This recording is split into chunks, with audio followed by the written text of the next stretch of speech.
मित्रांनो, हे वाचल्याने घरातले आजार पण दूर राहते. जर तुमच्या घरात व्याधी असेल, रोग असतील, आजार असतील, कोणाला तरी काहीतरी दुखणं असेल, खूप दवाखाने फिरले परंतु काही फरक जाणवत नाहीये, तर याचा अर्थ तुम्हाला औषधाची गरज तर आहे, त्यासोबत देवाची सुद्धा गरज आहे. घरातून नकारात्मकता आणि वास्तुदोष, पितृदोष हे दोष नाहीसे झाले तर आपलं सगळं काही व्यवस्थित होतं, सगळं काही सुखासमाधानी चालतं.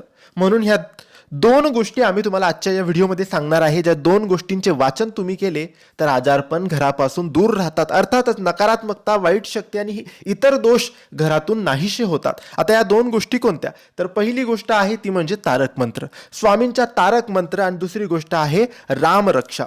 या दोन गोष्टींचे दररोज सकाळी किंवा संध्याकाळी वाचन करायचे, न चुकता वाचन करायचे. काही दिवसातच आरोग्य सगळ्यांचे चांगले राहील, लोक समाधानी राहतील, शांतता राहील, आरोग्य आणि आनंद राहील.